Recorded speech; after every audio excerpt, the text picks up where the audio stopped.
Los que me conocen saben que me encantan los carros. Paso hablando de carros, paso metido en CR Auto, siempre estoy viendo videos y cosas de carros por alguna razón. A veces pienso que me equivoqué de profesión y debería dedicarme más bien como a vender carros, a correr o algo de eso. Pero no es mentira, en realidad mi profesión, lo que hago, como les contaba Julio, es la psicología y me encanta, me apasiona, más que un trabajo, más que un salario, para mí representa, considero yo, parte de mi misión de vida, parte de mi propósito por el cual estoy acá y ayudar a personas en sus procesos, ayudarles a alcanzar una vida de alta satisfacción, relaciones saludables, a salir adelante en medio de cualquier cosa, siendo personas plenas y autorrealizadas. Es lo que me encanta, eso me hace feliz y estoy súper contento de trabajar en esto. Para mí es un privilegio, es una felicidad, es un orgullo.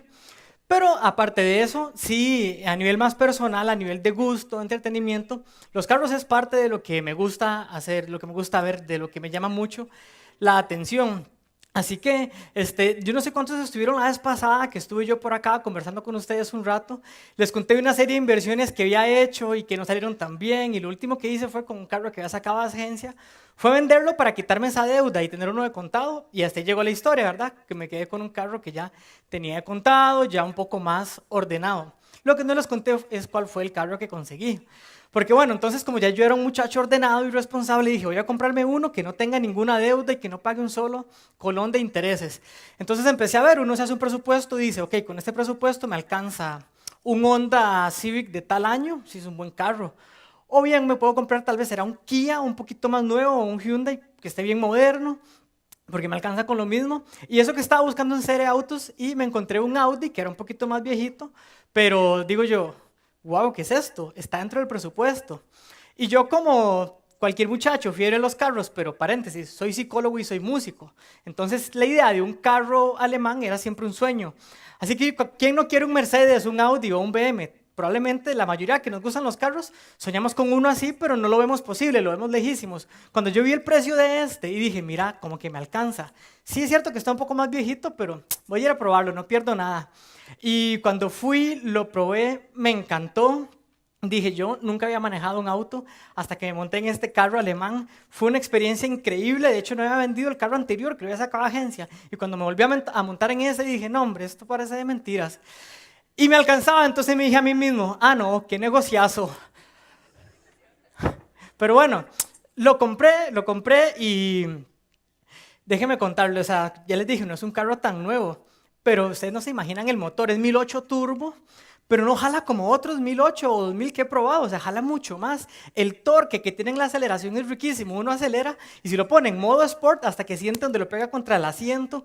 Yo dije, no, este carro es riquísimo, me acuerdo cuando me fui de luna de miel con mi esposa, que fue lejos y me pegó una manejada, pero era tan sabroso ese carro que la verdad me encantó, me enamoré y dije, yo creo que ahora en adelante tengo que andar en carros así porque de alguna manera es lo que me encanta, es algo que sueño. Y mi esposa y yo de verdad lo hemos disfrutado muchísimo, de verdad que un chuzo súper bien.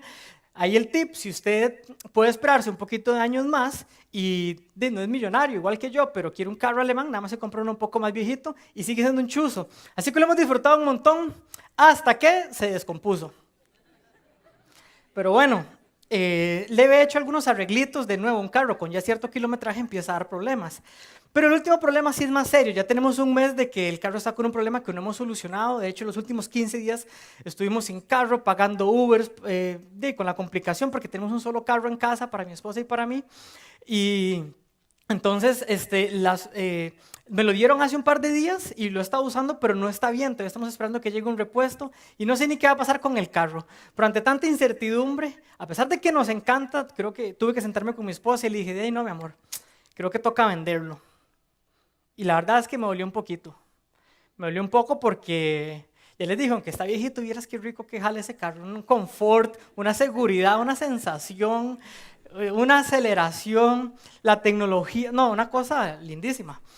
Entonces, pero bueno, me dolió un poco, pero a la vez me sentí un poco mal porque dije, de ahí es algo material, es un carro, como que tampoco debería ponerme tan mal por algo tan superficial, ¿verdad? Al final del día yo no compararía eso con otras cosas más importantes. No tendría la más mínima duda de si pudiera hacer algún tipo de negocio extraño con Dios. Le daría el carro, le daría mis guitarras, le daría todo lo que fuera por tener por lo menos un día más con mi abuelita materna, que murió hace ya años. Y Y fue una mujer que hasta la fecha yo siento que amo y que es parte de mí, de mi historia, de quién soy. De hecho, es la razón por la que mi familia se acercó a Jesús, al cristianismo. Y recuerdo que era una mujer tan buena, tan amable, tan correcta. Recuerdo que siempre estaba, a pesar de sus problemas en los huesos, orando a Dios, arrodillada. O sea, una mujer con una devoción profunda por Dios. Y creo que ese recuerdo, esa imagen de mi abuelita es incluso de las razones por las cuales hasta hoy, con los miles de errores que he cometido, pero sigo siempre intentando seguir a Jesús y sus enseñanzas. Así que sí, cuando ya lo comparo con esto, pienso que lo del carro a la vuelta es medio, no es tan importante. Jamás me atrevería a compararlo con una pérdida más profunda, más difícil, como una que experimenté hace pocos meses, que además del dolor por la pérdida fue una gran impotencia, fue una sensación muy extraña en realidad. De alguna manera, aunque mi abuelita murió, ya tenía más de 80 años, aunque la extraño y quisiera tener un día más con ella, era natural por su edad que ya pues falleciera. A esa edad uno como que lo espera, como que uno lo comprende. Pero justo ahora en diciembre, que una persona muy querida por mí, con solo 21 años de edad, tomó la decisión trágica de quitarse la vida, entré en shock. Yo que incluso dentro de mi profesión ayudo a tantas personas a superar depresiones, a salir adelante, a creer que vale la pena, que se puede seguir en medio del sufrimiento. Esta persona que yo no era alguien que yo atendía, pero que conocía, que había cierta amistad y que le tenía profundo cariño, tomó esta trágica decisión. Y ese día todo el conocimiento en psicología, en teología, toda mi fe, todo mi gran corazón por querer ayudar a la gente, ese día no valió de nada. Ese día quedé destrozado, quedé tan frustrado, no entendía, estaba en un shock terrible y todavía hoy me cuesta un poco conversar de esto porque fue una pérdida muy, muy, muy significativa, muy dolorosa.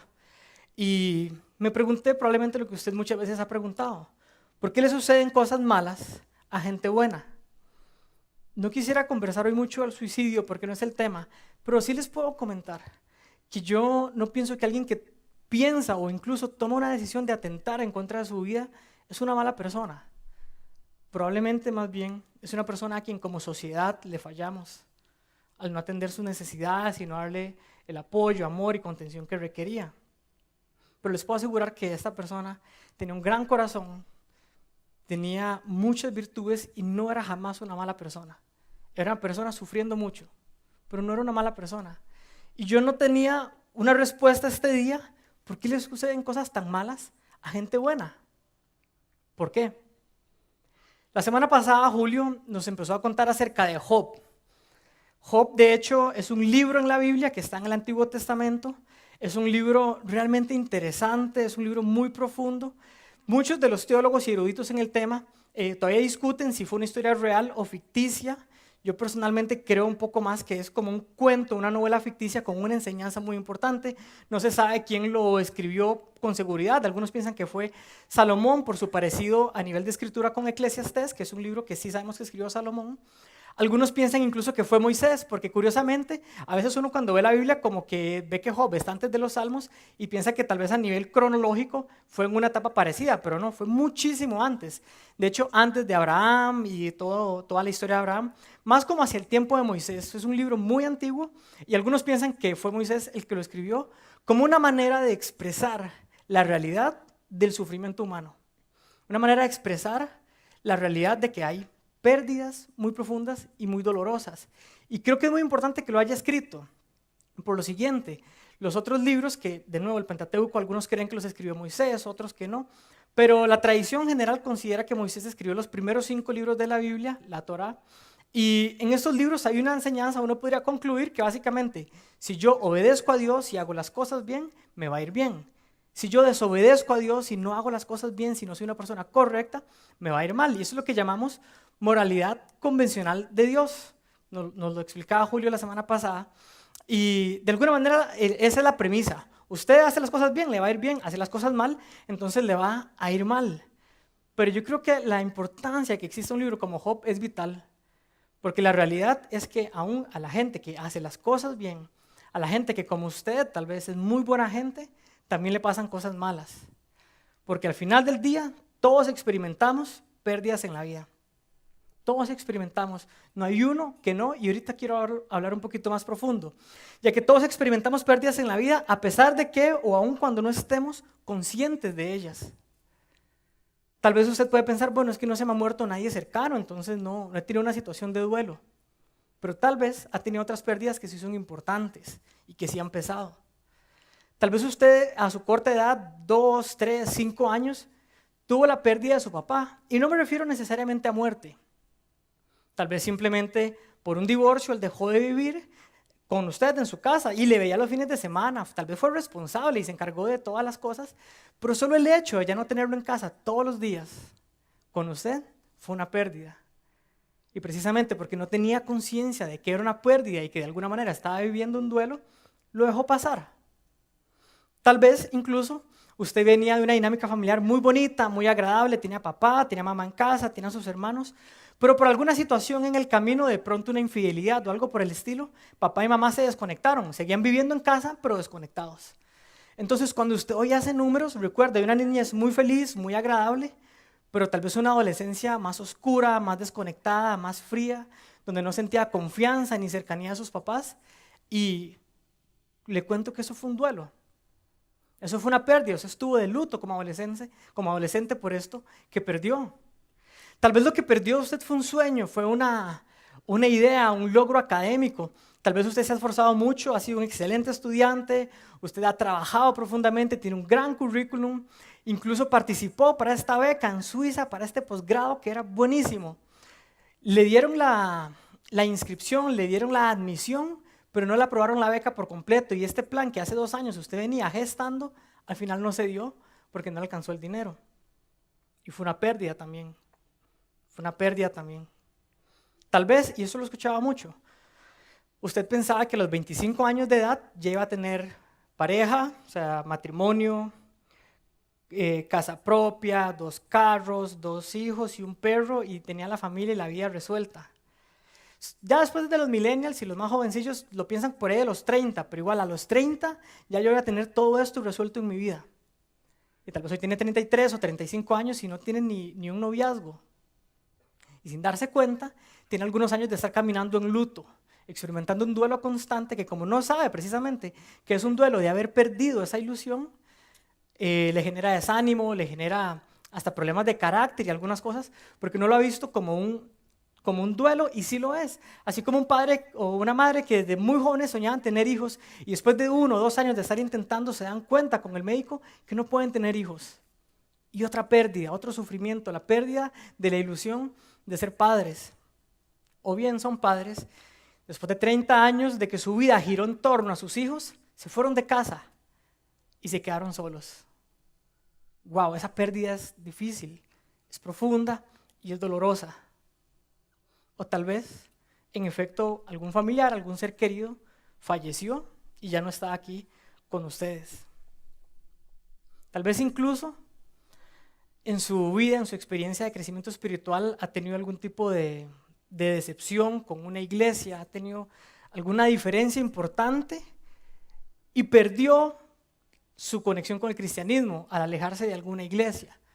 Y ha sido una pérdida con usted. Tal vez hoy está aquí sentado o sentada porque en algún momento perdió la fe en el cristianismo y de pronto la conexión con Dios y con sus enseñanzas. Todos hemos perdido. Tal vez algunos en algún momento hemos perdido hasta las ganas de vivir. Al final de cuentas, todos experimentamos pérdidas y debemos vivir ese duelo. Es importante que nos permitamos vivir toda crisis.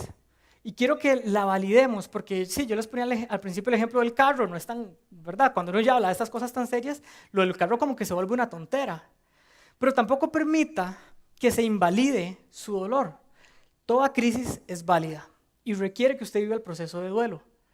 De pronto, si usted perdió su mascota, no es correcto y está muy dolido que yo llegue y le diga, bueno, pero es que como no perdió un familiar, eso no es nada. No, si a usted le duele, es válido.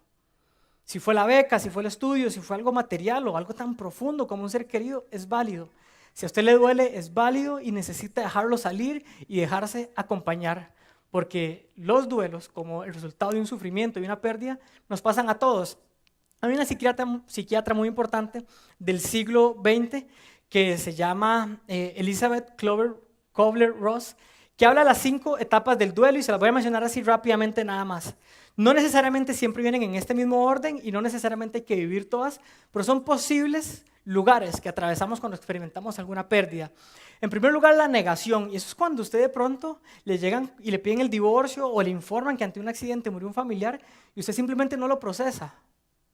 Incluso muchas parejas cuando terminan, el primer día usted los ve que andan muy felices, sobre todo los hombres que emocionalmente somos como menos inteligentes en esta parte. Usted los ve haciendo un fiestón y dentro de un mes tal vez ya no están en un fiestón y ahí están llamándole de vuelta y escribiéndole, pidiendo cacao. Esa negación es esa primera etapa donde yo como que no siento, como que no asimilaba emocionalmente la información.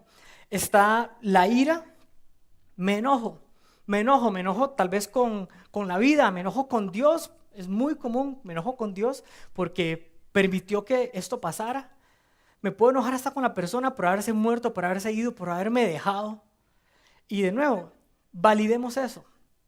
No significa que usted está mal o que usted es una mala persona, simplemente es parte de las reacciones que podemos tener ante una pérdida.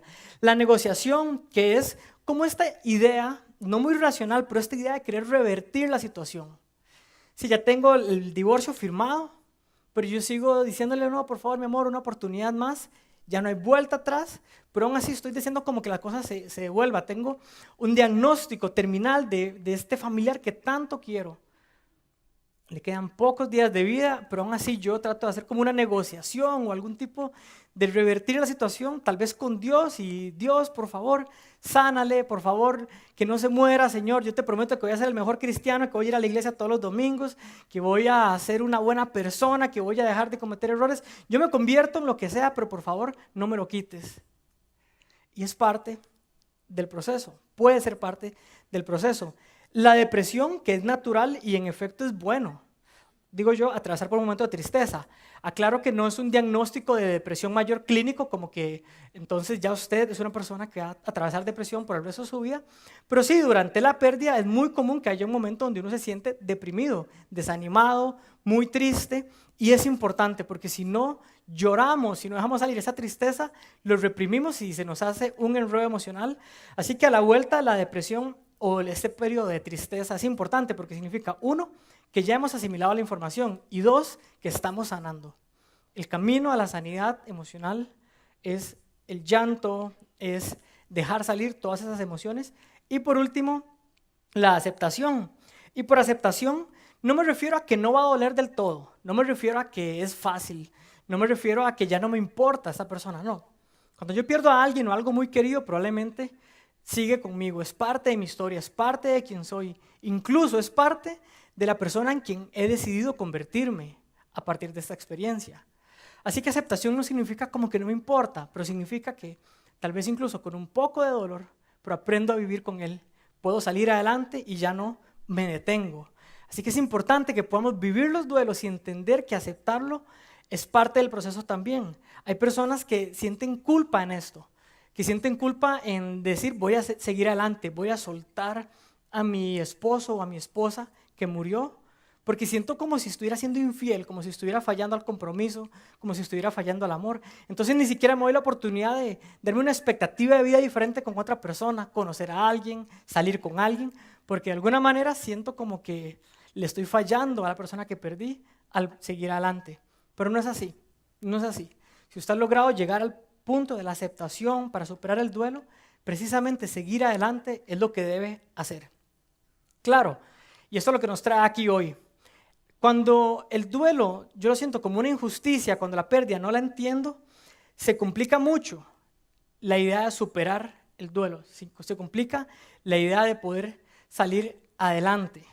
Y recordando un poco la historia de Job que hemos venido conversando estos días, es muy importante recordar lo que pasó. Así que voy a hacer un breve resumen. Job fue un hombre muy bueno delante de la ley judía, de los mandamientos que había para la gente que creía en Dios en esa época. Podríamos decir que Job era un 100, hacía todo muy bien, cumplía muy bien, era un hombre realmente correcto, un hombre admirable. De nuevo, dentro de la moralidad convencional de Dios se suponía que debía irle bien, pero de un momento a otro perdió a todos sus hijos. Él era un hombre con mucha riqueza, con mucha tierra, ganadería, agricultura, tenía muchas riquezas y un día perdió todo. perdió todo lo que tenía, incluso su salud, ante una enfermedad muy, muy complicada, y lo único que quedó con él, dichosamente, fue su esposa, que de alguna manera era muy importante y sobre todo, bueno, hoy es muy importante el matrimonio, y todavía en ese contexto era muy, muy, muy importante. Era como decía la Biblia, se hacen uno. Pero fuera de esto, Job perdió todo, sus hijos, sus bienes, incluso su salud. Y ante esta situación, hubo 3 amigos que se acercaron a él. Al principio le dieron como su momento de hacer duelo, de estar en silencio, pero conforme fue avanzando la conversación, los amigos, basados en esta idea de la moralidad convencional de Dios, dijeron: no, Job, ¿qué va? Si usted está así de mal, algo tiene que haber hecho mal. Si usted hubiera sido realmente recto, si usted realmente está haciendo las cosas bien, no le estaría pasando esto. Algo tiene que haber hecho mal. Pero Job estaba convencido que no era así. Tal vez, si en efecto él hubiera tenido conciencia de que cometió algún error, de que se merecía, por decirlo de alguna manera, un castigo, hubiera sido más fácil de aceptarlo. Pero ese sentimiento de injusticia le complicó el duelo, porque él estaba consciente de que realmente era una buena persona y le estaba pasando algo muy malo. De hecho, le voy a leer unos cuantos versículos acerca de lo que Job dijo. Y esto fue lo que él le dijo a Dios. Este es Job hablando con Dios. Llámame y yo te responderé. Deja que te hable y contéstame. Y dime, ¿qué he hecho mal? Muéstrame mi rebelión y mi pecado. O sea que si en efecto hubiera tenido algo mal, hubiera sido más fácil para él aceptar las preocupaciones, los problemas que estaba atravesando. Sin embargo, él tenía tanta conciencia que luego, dentro de la discusión de nuevo ahora con sus amigos, él les dice esto a ellos: jamás admitiré que ustedes tengan razón, ya que ellos estaban justificando los problemas de que con que Job había hecho cosas malas. Él dice: defenderé mi integridad hasta la muerte, insistiré en mi inocencia sin vacilar, mientras viva mi conciencia estará tranquila. Y aquí más bien yo me quito el sombrero, demasiado valiente. Yo no me imagino a mí mismo diciendo esto nunca.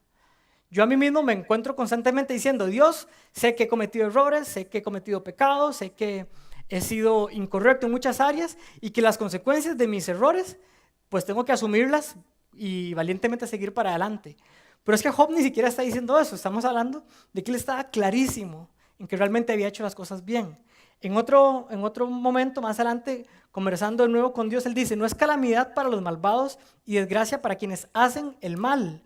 ¿No ve Dios todo lo que tengo y cada paso que doy? ¿Acaso he mentido o engañado a alguien? Dice: que Dios me pese en la balanza de justicia porque sabe que soy íntegro. Qué complicado cuando usted sabe que ha hecho las cosas bien, que se ha estado esforzando. Aún más, conozco gente que está viniendo a la iglesia, que está viniendo a Open House, que está tratando de crecer a nivel espiritual y me dice: Gil, pero es que tengo tiempo acercándome a Dios, tratando de hacer las cosas mejor y me ha pasado esto y esto, como que me ha ido peor en la vida. ¿Será que no vale la pena? Por eso digo que el sentimiento de injusticia, así como para Job y tal vez para usted, complica superar el proceso de duelo, porque de alguna manera estamos aferrados a esta idea de la moralidad convencional de Dios. Y mi invitación hoy es a que entendamos que sí es cierto, a la gente buena sí le ocurren cosas malas, y yo quisiera que pudiéramos encontrar alguna explicación o un propósito a esto. La semana pasada Julio nos hablaba de 3 opciones, 3 interpretaciones de este libro, de la idea del sufrimiento humano. La primera de ellas es que Dios es un bully. Alguien que sí, no le importa que a alguien bueno le pasen cosas malas y porque Él es Dios, así es y punto y salado usted. Esa interpretación nosotros no la creemos. Además fue Julio el que la dijo, yo no fui, yo no creo esto, allá él. Pero yo creo que cuando vemos toda la historia de la Biblia, cuando vemos toda la historia de Jesús, a mí no me queda ninguna duda que Dios todo lo que tiene por nosotros es amor y nunca es un bully con nosotros. Sino que yo tiendo a pensar que en el sufrimiento más bien Dios tiene un propósito. Yo creo eso y yo quisiera que nos llevemos algunas ideas acerca de esto. La próxima semana, no se lo pierda, Julio nos va a hablar de lo que encontramos, de la promesa que hay en medio del sufrimiento. Pero hoy quisiera que hablemos acerca del propósito que hay cuando estamos sufriendo, cuando estamos en un duelo. Quisiera empezar diciendo que el sufrimiento o el problema o el dolor no significa es lo siguiente. No significa que Dios está ausente y no significa que Dios está apático o enojado. Pero cuando me pasan cosas malas, a veces lo primero que pienso es: yo creo que Dios debe estar mal conmigo, seguro me está castigando, yo creo que Dios está molesto, yo creo que Dios no me quiere o no le importa o se olvidó de mí. Eso no es cierto. Eso no es cierto. Y permítame contarle un par de cosas para que vea que esto no es real. La pregunta del día entonces es, ¿cuál es el propósito del sufrimiento? Y quisiera como que lo veamos desde dos dimensiones, porque sí creo que hay un propósito en el sufrimiento, pero de alguna manera hay una dimensión global que es más grande que yo, que tiene que ver con la historia, que tiene que ver con los demás, con el resto del mundo. Y hay una dimensión individual en la que yo puedo crecer también. Para entender un poquito más la dimensión global, imagínese usted que a usted le contratan para una obra porque usted es un actor de teatro. La obra es larguísima, como las novelas de García Márquez, una cosa grandísima. Miles de páginas, miles de momentos. Y a usted le da el papel el director y el papel dice, usted entra en esta escena, se cae, se quiebra la pierna y sale. Y usted dice, wow, pero ¿qué es este papel tan feo? Usted está loco, ¿qué tiene que ver esto? Esto no tiene ningún sentido, esto no tiene ningún significado. Mi papel en esta obra no sirve para nada. Pero el autor, el director de la obra que conoce el montón de situaciones previas y posteriores a este momento de sufrimiento de este personaje, entiende que esto amarra a algo y que tiene un sentido más grande a largo plazo con respecto a la obra, porque él tiene el panorama completo. Y lo que quiero que entendamos es que de alguna manera, aunque es difícil de entender, honestamente es difícil de entender, pero de alguna manera yo creo que Dios sí tiene el panorama completo de nuestra vida y de la humanidad entera. Y por eso hay muchas cosas difíciles que ocurren, que aunque no entendamos y no le encontramos ningún propósito, eventualmente Dios puede sacar algo bueno de eso. Una de las tragedias más grandes que ha ocurrido en la humanidad fue en la Segunda Guerra Mundial, los campos de concentración nazis y todo el holocausto judío que hubo. Una tragedia, algo horrible, algo inhumano, algo que no tiene justificación, basado en una superioridad étnica y intereses políticos, matar a millones de personas inocentes, 1,5 millones de niños solamente en esta historia tan terrible que tenemos. Ahora, 3 años después acaba la Guerra Mundial, la Segunda Guerra Mundial, en 1948. La ONU, que muchos podrían suponer que Israel, de hecho, no es el pueblo preferido ni más amado por la ONU, pero 3 años después lo estaban estableciendo como país, como nación, como un estado. Si no hubiera pasado lo que ocurrió en la Segunda Guerra Mundial, tal vez esto no hubiera ocurrido. De hecho, la empatía que como la Organización de Naciones Unidas y como el mundo entero logró desarrollar hacia el pueblo judío, ayudó a esta decisión. Claro que voy a aclarar. No estoy diciendo lo siguiente, que el logro alcanzado o los logros alcanzados a partir de la crisis la justifican. No. O sea, en ese caso, mejor que no hubiera estado Israel, pero que no hubiera habido holocausto previamente. Por supuesto. Mejor que no hubieran muerto 1,5 millones de niños. Por supuesto que hubiera sido mejor que no ocurriera. No vamos a justificar la tragedia por el objetivo posterior. Sin embargo, lo que sí estoy diciendo es que a pesar de que hay cosas negativas y que pasaron porque pasaron y ya no hay vuelta atrás, Dios sí puede sacar cosas buenas a partir de ese sufrimiento. Entonces, no les voy a mentir, esto es complejo. ¿Cuánta gente murió y nunca vio a Israel como estaba? ¿Cuánta gente no pudo ni siquiera ser parte de esas cosas buenas? Una fundación en Costa Rica que admiro mucho, que trabaja con prevención al suicidio en adolescentes, nace a partir de que el hijo adolescente de la señora encargada se quitó su vida. Por supuesto que hubiera sido mejor que nunca se hubiera quitado la vida. Y esa señora prefería eso 1000 veces que tener luego su centro. Lo que quiero decir es, si ya la crisis pasó, tal vez pueda haber un propósito más grande que en algún momento entendamos. A nivel global, a nivel macro, aunque en este momento sea difícil de entenderlo. Pero les hablaba que también hay una dimensión individual y en eso quiero hacer como hincapié muy profundo. Hablando precisamente de esta historia tan terrible de los judíos, hubo un hombre que se llamaba Viktor Frankl. Él era un judío que nació en Viena y fue a inicios del siglo anterior, un hombre sumamente inteligente, un hombre intelectual. Él era neurólogo y era psiquiatra, hace un poquito más de 100 años, bueno, como 100 años aproximadamente. O sea, alguien muy educado para la época. De hecho, estudió con algunos de los mejores pioneros de la psicología como Freud, como Adler, y aprendió mucho de ellos, e incluso combinando no solo la psicología, sino la filosofía y todos sus conocimientos médicos, empezó a desarrollar también sus propias teorías.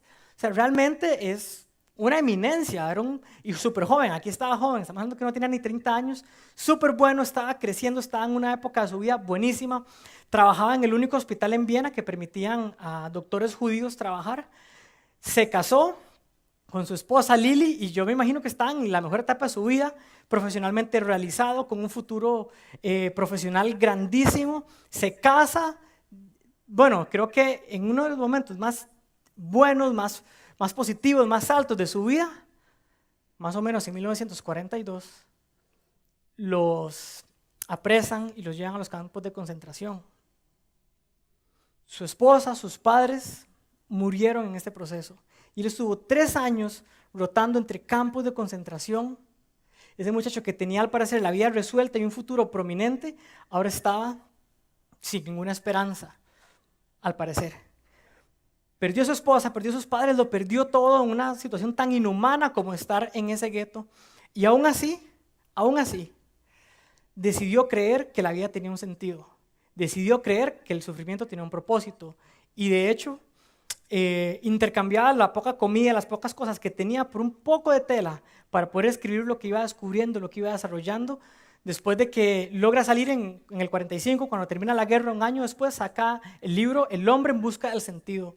Un manual increíble para la psicología, para la filosofía moderna, donde podemos tal vez entender que tener la creencia de que la vida tiene un propósito puede hacer toda la diferencia, incluso hasta en la vida o muerte natural de una persona. Y fue un libro increíble que hasta hoy seguimos estudiando y otros que siguió escribiendo. Y en un momento él dijo lo siguiente: la persona que no ha pasado por circunstancias adversas no se conoce realmente. Ahora, si yo digo esto, usted dice, qué fácil. Dice, decirlo es muy fácil. Pero cuando alguien que pasó 3 años en campos de concentración y que la esperanza de que la vida tenía un propósito y el sufrimiento también le hizo literalmente sobrevivir, entonces yo sí escucho lo que él tiene que decir. Creo que tiene mucho que decirnos. También una persona que me gusta escuchar es Pablo. Pablo, uno de los escritores de muchas de las cartas del Nuevo Testamento, que era un hombre prominente, un hombre que tenía un propósito increíble en su vida para el cristianismo. Y en algún momento él escribió lo siguiente: él venía hablando de una serie de cosas muy buenas que Dios le ha dado, o sea, de cómo Dios ha hecho cosas grandes a través de él. Pero luego dice, de todo lo bueno que Dios ha hecho conmigo, así que para impedir que me volviera orgulloso, se me dio una espina en mi carne. Los que crecimos leyendo las Biblias más antiguas decía un aguijón, que era un instrumento punzante que se utilizaba para golpear a los animales, que realmente era algo bien, bien feo. Él quería decir que tenía un padecimiento importante.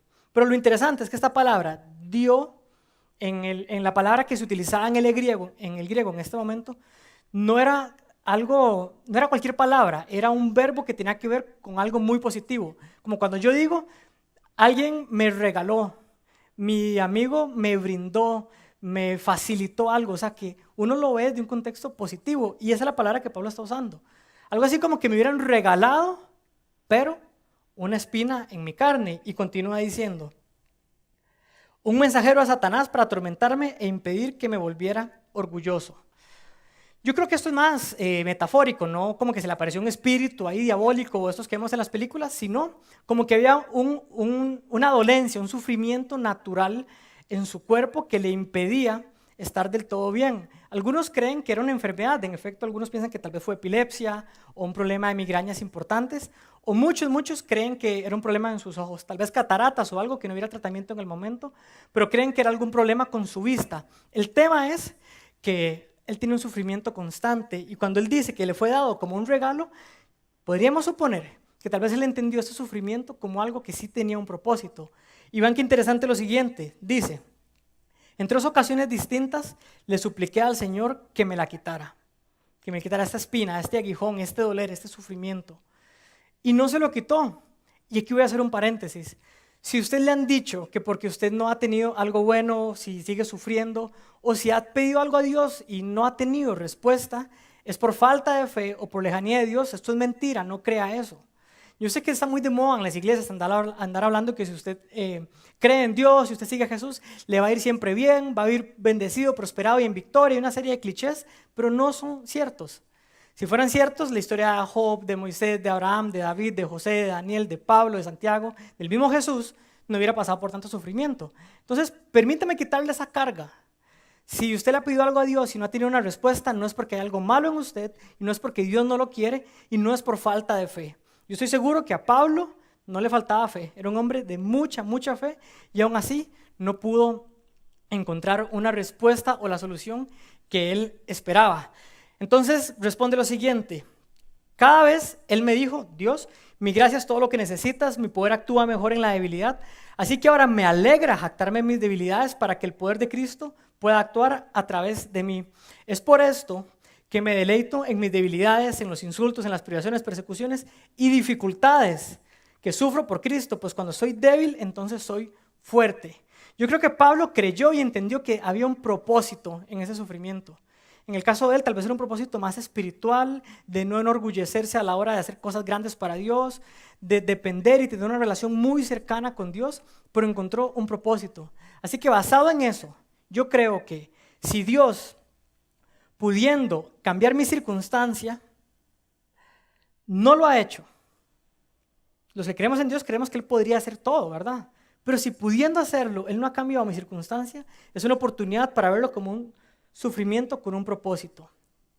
Por supuesto, esto es una lección. Por supuesto, yo no le puedo decir, piense eso, porque yo no estoy en sus zapatos y hoy usted está sufriendo mucho por una pérdida importante. Solo le estoy diciendo que es una opción y es una elección que tenemos.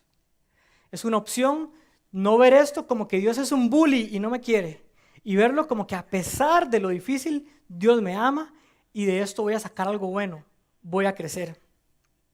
Víctor Frank, el psiquiatra que les comentaba, escribió esto luego de salir de los campos de concentración. Si no está en tus manos cambiar una situación que te produce dolor, siempre podrás escoger, y esto es importantísimo, escoger la actitud con la que afrontes ese sufrimiento. Insisto, es una opción, y yo que no lo conozco no soy nadie para decirle, véalo de esta manera, porque sé que no es fácil, pero yo puedo escoger ver como que este sufrimiento significa lejanía y desinterés de Dios, o verlo como una oportunidad en la que yo voy a crecer. Y por eso yo concluyo y lo invito a analizar esta posibilidad de que el propósito del sufrimiento es el crecimiento. Tal vez el propósito global, algunos ni siquiera lo entendamos nunca ni lo lleguemos a ver, pero les aseguro que el propósito individual, propio, mío, del sufrimiento es el crecimiento. Puedo crecer en empatía, puedo crecer en madurez emocional, puedo crecer en comprensión del mundo, en una cosmovisión más madura. Puedo crecer como esta persona que generó un centro de atención y prevención al suicidio después de una tragedia tan grande. Yo puedo crecer, pero al final va a depender de mi elección de no ver el sufrimiento como una lejanía de Dios, sino como una oportunidad incluso de Dios para crecer. Es una lección y yo con toda humildad, como alguien que he pasado por momentos difíciles, y esta lección, así como para Víctor Frank, tal vez fue la diferencia de vida o muerte, le invito a que la tome. ¿Por qué no? Creer que tal vez en medio de ese sufrimiento tan profundo, Dios tiene un propósito y usted va a crecer. Déjeme hacer una oración para terminar. Dios, muchas gracias por un domingo más que podemos hacer Open House. Gracias porque tenemos un espacio para dar pasos de cercanía hacia ti. Dios, gracias porque aunque hay un montón de cosas que no entendemos, y principalmente cuando estamos en sufrimiento, en un dolor profundo, nos cuesta entender un significado o que tiene sentido lo que está ocurriendo.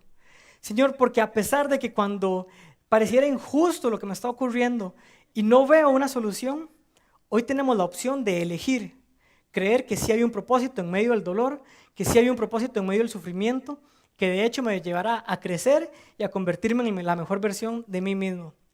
Con humildad, Señor, te pedimos que nos ayudes a tener esta esperanza para poder crecer en medio de lo que esté pasando.